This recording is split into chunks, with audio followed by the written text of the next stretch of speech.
ونستهديه ونعوذ بالله من شرور أنفسنا ومن سيئات أعمالنا من يهده الله فلا مضل له ومن يضلل فلا هادي له وأشهد أن لا إله إلا الله وحده لا شريك له وأشهد أن محمدا عبده ورسوله وصفيه من خلقه وحبيبه بلغ الرسالة وأدى الأمانة ونصح للأمة وجاهد في الله حق جهاده حتى أتاه اليقين اللهم أصلح أمة محمد صلى الله عليه وسلم وفرج عن أمة محمد صلى الله عليه وسلم وارحم أمة محمد صلى الله عليه وسلم وانشر واحفظ وأيد نهضة الوطن في العالمين بحق محمد صلى الله عليه wasallam amma ba'd. Yang sama-sama kita hormati dan muliakan Bapak Kepala Desa Selat, yang sama-sama kita hormati dan muliakan Bapak Wakapolsek Narmada, Bapak Kepala Dusun, juga hadir bersama kita Ketua Pengurus Nahdlatul Wathaniyyah Islamiyah Lombok Barat, Bapak Haji Mahmud Ibrahim, dan seluruh hadirin hadirat, para tamu undangan, para tokoh agama, tokoh masyarakat, tulab tolibat yang berbahagia. Tentu yang paling pertama yang harus kita ucapkan adalah kalimat syukur. Alhamdulillah ala kulli hal, kita masih diberikan kesehatan, masih diberikan kesempatan oleh Allah Subhanahu wa taala, sehingga pada malam yang penuh barakah ini dan di bulan yang mulia ini kita dapat masih melaksanakan ibadah, terutama ibadah puasa dan ibadah-ibadah yang ada di dalamnya. Karena itulah marilah kita bersama-sama menyempatkan diri untuk menggunakan dengan sebaik-baiknya kesempatan-kesempatan kita ini untuk melaksanakan ibadah di bulan yang mulia, bulan puasa, bulan Ramadan, bulan di mana diwajibkan kita melaksanakan puasa, dan di mana pada bulan puasa ini kita dituntut untuk berpacu untuk melaksanakan kebaikan-kebaikan, ibadah-ibadah yang di dalamnya. Itulah sebabnya Rasulullah Shallallahu Alaihi Wasallam di dalam sebuah hadisnya bahkan berulang-ulang mengaitkan antara ibadah dengan keimanan, mengaitkan antara ibadah dengan ketulusan, mengaitkan antara ibadah dengan ganjaran yang Allah berikan kepada hambanya. Salah satu di antaranya hadis Rasulullah Sallallahu Alaihi Wasallam yang kita maklumi adalah Rasulullah Sallallahu Alaihi Wasallam mengingatkan kepada kita dalam sebuah hadisnya mengatakan, "Man shama Ramadana imanan wa ihtisaba, ghufira lahu ma taqaddama min dzambih." Di dalam hadis yang lain Rasulullah Sallallahu Alaihi Wasallam mengatakan, "Man qama Ramadana imanan wa ihtisaba, ghufira lahu ma taqaddama min dzambih." Di dalam hadis yang lain juga dalam sebuah riwayat disebutkan, "Man qama lailatul qadri imanan wa ihtisaba, ghufira lahu ma taqaddama min dzambih." Artinya bahwa Rasulullah sallallahu alaihi wasallam mengingatkan kepada kita bagaimana pentingnya ibadah di bulan yang mulia ini, bulan puasa, bulan Ramadan ini. Dan ibadah ini harus ditopang dengan keyakinan dan ketulusan, sehingga kita akan mendapatkan ganjaran dari Allah Subhanahu wa taala. Keyakinan dan ketulusan itulah yang menjadi penentu amal-amalan kebaikan yang kita lakukan di bulan Ramadan. Mulai dari puasa wajib yang kita lakukan dengan puasa-puasa atau ibadah-ibadah yang kita lakukan di dalam bulan yang mulia ini. Maka yang menentukan amal ibadah kita itu adalah keyakinan kita dan ketulusan kita. Itu sebabnya Rasulullah SAW mengaitkan dengan kata-kata imanan wahtisabah. Kita diminta untuk betul-betul yakin terhadap ibadah yang kita lakukan. diminta juga untuk tulus melaksanakan ibadah yang kita lakukan. Kita melihat Bapak Ibu jamaah yang senamian, dari awal Ramadan sampai saat ini, malam ke-19, malam ke-20, malam ke-20 sekarang ya. Ya, kita tahu diri kita masing-masing sejauh mana peningkatan keimanan dan ketakwaan kita kepada Allah dalam melaksanakan ibadah. Di awal Ramadan, pertengahan Ramadan, hari sampai hari malam ke-20, apa yang kita lakukan di hari-hari tersebut. Kemudian bagaimana kita harus meningkatkan amal ibadah kita setelah malam hari ini, kemudian sampai malam terakhir. Karena pemahaman kita adalah kita hanya berpuasa di awal Ramadan, kita hanya melaksanakan ibadah semangat di awal Ramadan, tetapi setelah pertengahan Ramadan semangat kita semakin kurang, semangat kita semakin mundur. Bahkan sudah jarang di antara masyarakat kita yang lebih konsen lagi untuk melaksanakan ibadahnya. Nah, inilah Bapak Ibu hadirin hadirat yang perlu kita jaga dan kita tingkatkan di dalam kita melaksanakan ibadah, terutama pada malam ke-20 sekarang ini, kemudian malam selanjutnya. Artinya ketika kita di malam 20 ini, bahwa kita akan masuk kepada 10 terakhir bulan Ramadan.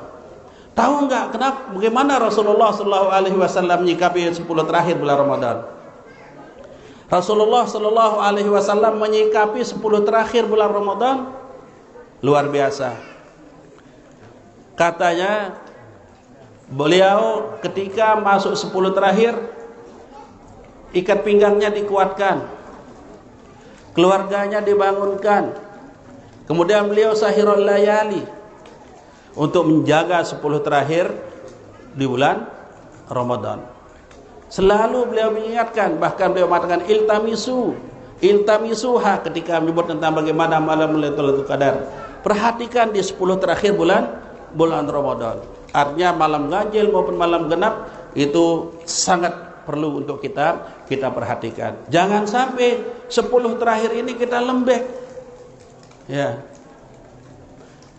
Dia mungkin baru pertama kali mengimami sholat tarawih di sini, tidak tahu nilainya apakah itu tercepat atau terlambat di daerah di dusun Salut. Ada yang mulai mungkin lambat sekali, atau ada yang mengatakan panjang sekali. Nah, seperti Ustaz Humaydi cepat misalnya, tapi beliau panjang juga Ustaz ya. Semai waya katanya beliau. Ya. Karena budaya-budaya cepat itu memang masih berlaku di masyarakat kita. Makanya kalau bertanya kapan kita dapat Lailatul Qadar, ya perbaiki dulu ibadah kita. Di satu tempat hanya dolinnya aja kedengaran. Ya, bismillah dengan dolin, bismillah dengan dolin, bismillah dengan dolin. Kalau seperti itu kita lakukan ibadah, Bapak Ibu jamaah yang senamian, ini yang mengingatkan supaya yang keberatan tadi kok panjang sekali ayatnya Ustaz gitu kan. Ya, lama sekali gitu. Karena makanya tadi kita ini mengingat jamaah yang ingin cepat, ya. Jadi kita yang biasa, ya sebenarnya itu cepat sebenarnya menurut tiang, sudah tidak terlalu lambat lah. Tapi ada yang menilai itu udah terlambat sekali katanya. Ayatnya panjang. Bukan. Ina amak semeton jari, din apa bilo sabar niki. Baru i pendek dengan berjusan jari imam itu baru setengah juz, bahkan selembar 2 lembar, selembar bagi 2, ya tidak terlalu banyak lah itu. Tapi masih ada jamaah kita yang ngereng, ya mundur jadi ngulik, ya. Ini makanya kalau kita lihat sekarang niki Pak Kapolsek, ya banyak musala masjid-masjid kita itu sapnya itu maju ke depan. Ya, banyak. Kalau Polri, TNI itu karena kuat olahraga berdiri, mampu berdiri 24 jam. Ya, kalau tadi itu baru mulai jam 7.50 berhenti 8.50. Saya lihat di menitan itu, ini tidak terlalu panjang, tidak terlalu lama. Masalah panjang dan lamanya itu Bapak Ibu tidak menjadi ukuran sebenarnya bagi kita. Tapi yang paling penting adalah bagaimana kita menyikapi ibadah kita dengan penuh ketulusan. Jangan sampai di hari-hari terakhir kita mulai melaksanakan ibadah mandek, mundur. Heran kita dengan masyarakat kita di Lombok niki. Kok di 10 terakhir dia mundur, lemas, malas. Kenapa? Padahal kalau di Timur Tengah, di 10 terakhir setiap masjid musala itu penuh. Orang i'tikaf, luar biasa. Kalau orang salat tarawih seperti inilah kalau 10 terakhir.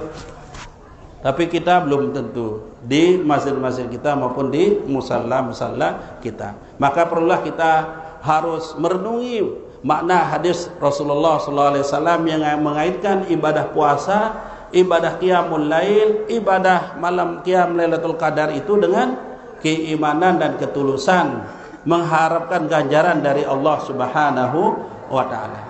Ya, mudah-mudahan Bapak Ibu jamaah yang senamian, dengan kita bertemu saling nasihat menasihati, kita semakin semangat untuk meningkatkan amal ibadah kita, terutama di 10 terakhir bulan Ramadan. Bila perlu, seperti apa yang diceritakan tentang Rasulullah SAW, kita harus jaga malam dan banyak-banyak mengamalkan doa. Apa doanya? Allahumma innaka afuwun karim tuhibbul afwa fa'fu anna. Ini yang harus kita amalkan, karena Siti Aisyah radhiyallahu anha ketika ditanya tentang amalan Rasulullah SAW, lalu Siti Aisyah mengatakan Rasulullah biasanya mengamalkan doa Allahumma innaka afuwun karim tuhibbul afwa fa'fu anna. Redaksinya di hadis Maraniki, tapi boleh ditambah dengan mengatakan fa'fu anna ya karim. Nah, ini terus kita amalkan, karena tidak ada yang kita harapkan dari Allah Subhanahu wa taala kecuali pengampunannya. Karena Allah lah yang Maha Pengampun, dan Allah cinta pada hamba-hambanya yang minta maaf. Ya, mudah-mudahan kita semua Bapak Ibu jamaah yang senamian berbahagia, kita diampuni oleh Allah Subhanahu wa taala dari segala dosa dan salah kita. Bapak Ibu hadirin hadirat yang dimuliakan oleh Allah Subhanahu wa taala, di samping kita memantapkan ibadah kita di bulan yang mulia ini, juga kita perlu mengingat bahwa di bulan yang mulia ini ada peristiwa yang sangat agung yang harus kita semua mengambil pelajaran dari peristiwa itu. Kita ngambil nilai-nilai dari peristiwa itu. Apa itu? Peristiwa itu adalah peristiwa turunnya Al-Quran, turunnya pedoman umat manusia di jagat raya ini. Karena Al-Quran seperti yang disebutkan di dalam Al-Quran diturunkan pada bulan Ramadan. Tadi adik kita Qoriah menyebut surat Al-Baqarah ayat Syahrul Ramadan alladzi unzila fihil Qur'an. Di bulan Ramadan diturunkan Al-Quran. Tapi kalau kita lihat ayat ini Bapak Ibu jamaah yang senamian, ada takhsis ayat ini dengan ayat yang ada di surat Al-Anfal, di mana Allah Subhanahu wa taala pada surat Al-Anfal mengatakan in kuntum amantum billah wa ma unzila ala abdina yaumal furqan yaumal taqal jam'an. Pada ayat ini di surat Al-Anfal Allah Subhanahu wa taala mengingatkan kepada kita juga bahwa Al-Qur'an yang diturunkan kepada hamba kita, maksudnya Nabi besar Muhammad sallallahu alaihi wasallam melalui malaikat Jibril secara berangsur-angsur itu adalah diturunkan yaumal furqan, yaumal taqal jam'an. Ulama mengatakan bahwa yaumal furqan, yaumal taqal jam'an itu adalah terjadi pada masa perang Badar Kubro. Kejadiannya kapan? Kejadiannya yaitu pada tanggal 17 Ramadan. Apakah ayat yang ada di surat Al-Baqarah ada perbedaan dengan ayat di surat Al-Anfal? Tidak Bapak Ibu jamaah yang senamian. ayat yang ada di surat Al-Baqarah niki menyebut secara umum tentang turunnya Al-Quran. Kemudian pada surat Al-Anfal menyebut secara khusus di mana Al-Quran diturunkan pada saat itu, pada tanggal 17 Ramadan. Bahkan di dalam surat Al-Qadar Allah Subhanahu wa taala menyebutkan lagi, inna anzalnahu fi lailatul qadar. Jadi tanggal 17 terus sampai akhir Ramadan Al-Quran itu diturunkan secara berangsur-angsur. Ada yang mengatakan selama 22 bulan, 22 tahun, 22 hari. Perjalanan turunnya Al-Quran itu tidak sekaligus, karena mengikuti peristiwa-peristiwa yang terjadi pada saat itu juga. Al-Quran diturunkan oleh Allah Subhanahu wa taala, diturunkan mempunyai tujuan. Termasuk di antara tujuan diturunkan Al-Quran itu adalah disebutkan di dalam surat Al-Baqarah juga, awal surat Al-Baqarah dan di pertengahan surat Al-Baqarah Allah Subhanahu wa taala menyebutkan tujuan utama diturunkan Al-Quran. Apa tujuan diturunkan Al-Quran? Tujuannya adalah hudan lil muttaqin. Yang kedua adalah hudan linnas. Pertanyaannya, kenapa hudan lil muttaqin yang pertama? Kemudian selanjutnya Allah mengatakan pada ayat selanjutnya dan hudan linnas. Karena Bapak Ibu jamaah yang senamian, ketika Al-Quran diturunkan, yang pertama kali mengamalkan petunjuk dari Allah Subhanahu wa taala, yang Allah Subhanahu wa taala turunkan melalui malaikat Jibril kepada Nabi besar Muhammad sallallahu alaihi wasallam, adalah orang-orang yang pertama membenarkan tentang adanya Al-Quran itu. Orang-orang yang meyakini tentang Al-Quran itu. Sehingga ahli tafsir mengatakan, li'annahum, katanya, amanu wa saddaqu ma fihi. Karena mereka lah orang-orang yang bertakwa itu yang beriman, yang mengimani tentang Al-Quran dan mempercayai dan mengamalkan isi-isi Al-Quran. Sehingga Allah Subhanahu wa taala pada awal surat Al-Baqarah mengatakan, zalikal kitab la raiba fihi hudan lil muttaqin. Kemudian pada selanjutnya pada surat Al-Baqarah Allah Subhanahu wa taala mengatakan, syahrul ramadan alladzi unzila fihi al-Qur'an hudan linnas. Kemudian Allah mengatakan bahwa ini adalah bukan petunjuk bagi orang-orang yang bertakwa, tapi juga petunjuk itu akan diberikan kepada orang, semua orang. Sehingga banyak kita melihat orang-orang mendapatkan petunjuk sebelum dia beriman. Orang-orang banyak yang mendapatkan petunjuk masuk Islam gara-gara Al-Quran. Maka oleh karena itu ketika Al-Quran itu menjadi petunjuk, maka kita dituntut untuk apa? Untuk mengamalkan. Karena Al-Quran itu tak ubahnya seperti hidangan, seperti apa yang disebutkan oleh Rasulullah SAW. Al-Quran itu adalah hidangan. Yang hidangan itu dari manapun Anda melihatnya selalu menarik. Dari apapun yang Anda akan ambil dari hidangan itu selalu mengenakkan. Itu sebabnya Rasulullah SAW seperti apa yang diceritakan oleh Sayyidina Abdullah bin Mas'ud mengatakan, inna hazal Qur'an ma'dabatullah faqabilu ma'dabatahu ma'la mastata'tum. Quran ini adalah hidangan Allah di muka bumi. Maka segeralah menyambut hidangan Allah yang ada di muka bumi ini. Bagaimana kita akan menyambut hidangan Allah? Bagaimana kita akan menyikapi hidangan Allah yang ada di muka bumi ini? Tentu yang paling pertama adalah kita harus dengan tulus meyakini Al-Quran itu 100% adalah pedoman hidup kita sebagai umat manusia. Dialah petunjuk jalan kehidupan kita.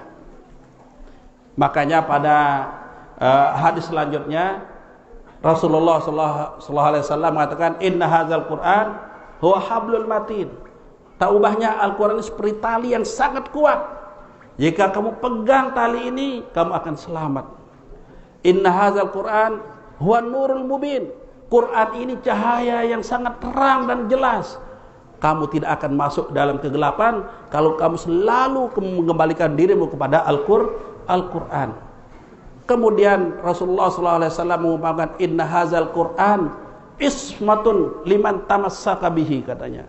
Al-Quran ini adalah sebagai penjaga bagi orang yang berpegang teguh kepadanya. Bagi orang yang ingin selamat dari segala hal, jauh dari segala bala, penyakit dan sebagainya, maka dialah Al-Quran sebagai ismahnya, sebagai penjaganya. Kemudian hadzal Quran, katanya, najatun liman tabi'ahu. Al-Quran inilah menjadi tonggak kelulusan, kesuksesan orang yang mengikuti ajaran-ajaran Al-Quran. Itulah gambaran bagaimana Allah Subhanahu wa ta'ala menganggap bahwa Al-Quran adalah ma'dabah, hidangan Allah Subhanahu wa ta'ala. Karena orang yang memakan atau menerima hidangan ini, dia akan selamat dalam hidupnya. Dia akan tidak terjumus dari jurang kegelapan. Dia akan mendapatkan kebahagiaan, keuntungan di dunia dan di akhirat. Maka oleh karena itu, ketika Al-Quran ini, Bapak Ibu jamaah yang senamian, kita anggap sebagai ma'dabah. Tahu artinya ma'dabah? Ma'dabatullah itu artinya hidangan. Seperti sekarang di depan kita ini. Ya, hidangan itu kan macam-macam, ada air, ada kupe, ada pulak, ada macam-macam. Begitu kelihatan menarik hati kita. Begitulah Al-Quran. Al-Quran dipandang dari berbagai sisi selalu menarik. Tidak pernah terputus ya hikmah dan mukjizat daripada Al-Quran. Jika kita mengakui bahwa Al-Quran itu adalah hidangan Allah Subhanahu wa ta'ala, apa yang harus kita lakukan? Faqabalu min ma'dibatihim ala mastata'tum. Maka sambutlah hidangan tersebut sesuai dengan kemampuanmu. Artinya bahwa kita jangan membiarkan hidangan begitu saja, tapi bagaimana kita menyikapi hidangan itu. Caranya adalah pertama, ya kita harus memahami, harus mempelajari, dan kita harus merenungi nilai-nilai yang ada di dalam Al-Quran. Maka oleh karena itu, marilah kita hidupkan Al-Quran ini. Pertama dengan mempelajarinya. Kita harus pelajari Al-Quran ini, tidak sangat sampai putus-putus. Terus kita belajar Al-Quran. Apanya yang kita pelajari pertama kali? Kita harus pelajari, yaitu membaca Al-Quran. Ya, membaca Al-Quran. Bagaimana kita harus membaca dengan baik, bagaimana kita harus membaca dengan sesuai tuntunan Al-Quran. Setelah itu apa? Kita amalkan isi Al-Quran itu di dalam hidup kita. Kita pahami. Karena orang-orang yang membacanya saja, sekalipun salah, mendapatkan pahala ganjaran dari Allah Subhanahu wa ta'ala. Tidak memahaminya, mendapatkan pahala juga. Apalagi dia memahaminya, apalagi dia mengamalkannya. Kita sudah menyikapi Al-Quran sebatas apa? Sebatas hanya membacanya, sebatas hanya memahaminya. Tapi kita butuh bagaimana kita harus mengamalkan Al-Quran itu sepenuh hati kita. Nah, inilah yang kita terus upayakan. Tapi tidak bisa kita akan mengamalkan Al-Quran ini kalau kita tidak mulai mempelajarinya dari awal. Alhamdulillah, ya adik-adik kita, anak-anak kita sudah mulai dari sejak dini mempelajari Al-Quran, membaca Al-Quran, sehingga mereka bacaannya bagus, kemudian memahaminya juga bagus. Nah, ketika mereka memahami, kemudian ketika mereka itu mempelajari dengan baik, maka implikasi dari apa yang mereka pelajari dan mereka pahami dan amalkan itu kembali kepada kedua orang tuanya. Ingat pesan Rasulullah sallallahu alaihi wasallam, Bapak Ibu. Beliau mengingatkan kepada kita tentang membaca Al-Qur'an. Bacalah Al-Qur'an itu, katanya. Karena Al-Qur'an itu nanti akan memberikan bantuan bagi kamu pada hari kiamat. Iqra'ul Qur'an fa innahu ya'ti yaumal qiyamah syafi'an li ashabihi. Bacalah, terus kita baca Al-Qur'an, terutama di bulan yang mulia ini. Kemudian Rasulullah sallallahu alaihi wasallam mengingatkan juga dalam sebuah hadisnya mengatakan, man qara'al Qur'an wa amila bihi ulbisa walidahu tajan min nur dauhu kadau isyams. Rasulullah sallallahu alaihi wasallam mengingatkan kepada kita, kepada kedua orang tua, untuk memperhatikan anaknya belajar Al-Qur'an. Kata beliau, siapa-siapa yang baca Al-Qur'an kemudian dia mengamalkannya, maka besok di hari akhir kedua orang tuanya akan dianugerahkan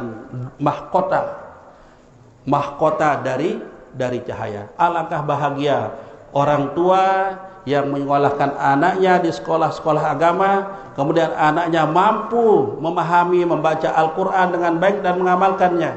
Orang tuanya nanti akan dianugerahkan mahkota dari cahaya. Ulbisa walidahu, kedua orang tuanya akan mendapatkan, bukan satu orang.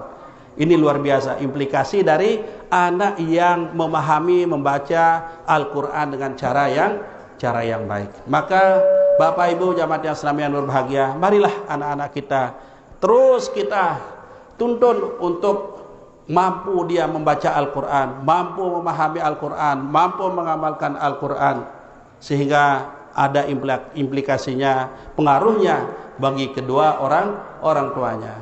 Sekarang masa kita sekarang ini banyak pengaruh, banyak tantangan terhadap apa yang kita lakukan dari ibadah kita. HP termasuk diantaranya. Anak-anak kita terganggu membaca Al-Qur'an gara-gara program-program yang ada di HP. Ada WA, ada game, ada Facebook, ada Instagram, dan ini kadang-kadang memang ada manfaatnya tapi mengganggu kegiatan ibadah kita di bulan Ramadan. Betul enggak? Betul. Adik-adik betul enggak? Betul. Ini adik-adik kita ini lepaskan HP sudah sepi. Diam semuanya. Sedang apa? Baca Quran, padahal dia main game. Nah, ini jangan sampai kita biasakan hal-hal seperti ini di bulan yang mulia, agar orang tua kita nanti mendapatkan cahaya, mahkota dari cahaya di hari kiamat. Maka marilah kita adik-adik sekalian berpacu untuk membaca Al-Qur'an, berpacu untuk belajar Al-Qur'an. Belajar Al-Qur'an itu bukan hanya sekedar membacanya, tapi belajar Al-Qur'an juga belajar untuk menulis huruf Al-Qur'an. Ini kadang-kadang di masyarakat kita yang kita lalaikan, Bapak Ibu jamaah yang senamihan. Kita melihat di seluruh desa atau di masyarakat kita yang banyak yang dipelajari adalah membacanya, tapi jarang yang mempelajari menulisnya. Makanya anak-anak kita jangan heran sampai aliyah, sanawiyah, apalagi MI, belum tentu tulisan Arabnya bagus. Kenapa? Karena tidak dibiasakan menulis Al-Qur'an. Coba anak kita ini dibiasakan menulis Al-Qur'an, sekalipun dia tidak bisa, kurang baca lah, belum bisa baca dengan cara yang baik, tapi dia disuruh menulis Al-Qur'an. Bukan hanya di pondok, Bapak Ibu, bukan hanya di sekolah, tapi anak kita upayakan supaya bisa menulis, membaca Al-Qur'an itu di rumah. Belikan buku tulis, kemudian suruh anak kita tulis 1 lembar, nanti saya kasih 5.000, tulis saja bagaimanapun rupanya. Nanti lama-lama 10 buku dia tulis, dari Al-Quran itu, huruf-huruf Al-Quran, insya Allah akan berubah tulisan anak kita. Tapi kita melihat anak-anak kita sekarang tulisannya itu kayak tulisan manuskrip zaman ya sebelum perang dunia ya, masa-masa perang dunia. Betul kan yang di belakang? Betul. Nah, pertanyaannya kenapa kok bisa seperti itu, Ustaz? Sebab tidak pernah terlatih menulis Al-Quran. Pertanyaannya sekarang dari saya, ada enggak yang pernah menulis Al-Quran sampai satu buku tulis itu? Ada? Enggak ada. Dan ini bisa menjadi program di pondok. Enggak boleh anak-anak itu datang mengaji kalau enggak menulis dulu Al-Quran. Baru dia baca Al-Quran, baru dia menghafal Al-Quran, setelah dia menulis Al-Quran. Karena kalau dia membiasakan diri, jangankan di pondok, Pak, di rumah juga begitu. Sekalipun dia sekolah umum, karena yang berperan itu adalah tangan. Tangan itu tidak membedakan antara dia sekolah umum atau sekolah agama. Yang penting disuruh menulis bahasa Arab, tulis Al-Quran, ikutin caranya, perhatikan caranya, maka insya Allah lama kelamaan anak kita itu akan mampu menulis dengan cara yang baik. Anak-anak kita sekarang ini beda dengan zaman-zaman tahun 70, 80-an. Kalau tahun 70, 80-an itu, anak-anakku sekalian, kita lihat orang-orang tua kita, itu tulisan Arabnya bagus. Tulisan bahasa Indonesia bagus juga. Coba anak-anak kita sekarang, belum tentu dari satu kelas itu tulisannya bagus. Semua misalnya tulisannya bagus, enggak. Ada yang tulisannya bagus tapi tidak sebagus orang yang menulis Al-Quran misalnya.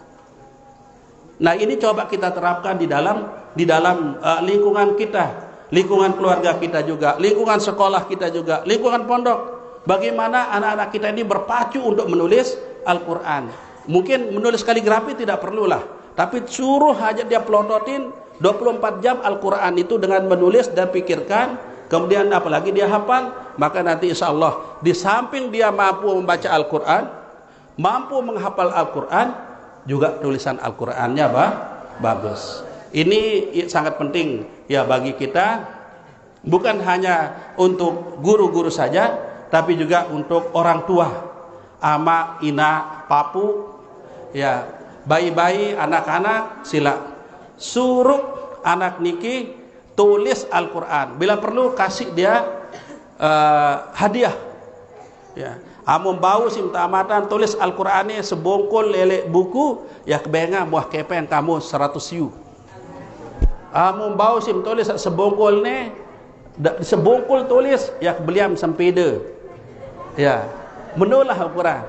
Ya kebelian motor misal. Ya kebelian kemanisan misal. Ya. Sebongkol tertulis. Tapi tidak harus dia selesai hari itu.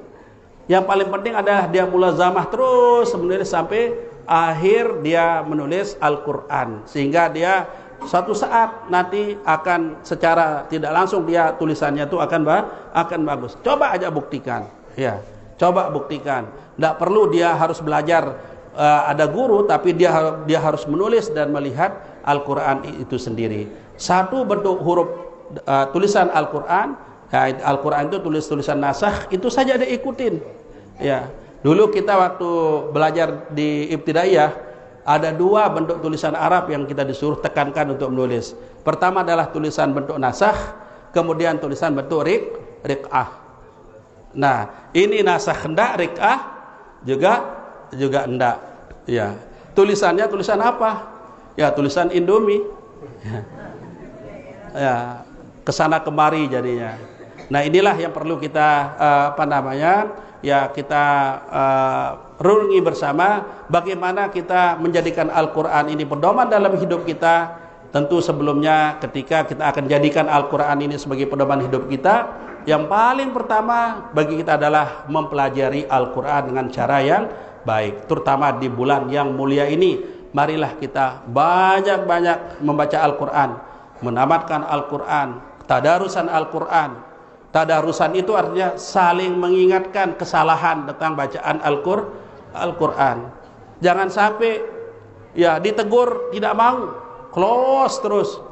Apalagi orang tua ditegur sama anak kecil, kamu anak kode. Ya, kamu masih menek Robin. Nah, kadang-kadang orang tua begitu. Ya, enggak apa-apa. Dia anak kecil tapi bagus bacaannya. Enggak apa-apa dia menegur kita. Kita belajar sama anak kecil. Tapi ini kadang-kadang kamu ditegur, los doang. Tua, iya salah dia. Los terus. Los terus. Lah, teduk be kamu yang penting tamat ini kan. Ya, yang dicarinya itu adalah tamatnya. Yang tadarusan itu adalah saling mengingatkan. Ya, saling mengingatkan. Kalau ada yang salah, tegur. Kalau ditegur, ya luruskan. Begitu. Tidak membedakan antara besar dan kecil. Yang membedakan itu adalah pemahaman keilmuan yang dimiliki oleh masing-masing orang. Nah, ini juga perlu kita tekankan. Jadi tadarusan kita, tadarusan yang betul-betul membawa kepada bagaimana kita harus membaca Al-Quran dengan cara yang baik. Ya, mudah-mudahan sisa-sisa 10 terakhir bulan Ramadan ini semangat kita untuk beribadah, semangat kita untuk mengamalkan dan membaca Al-Quran semakin tinggi.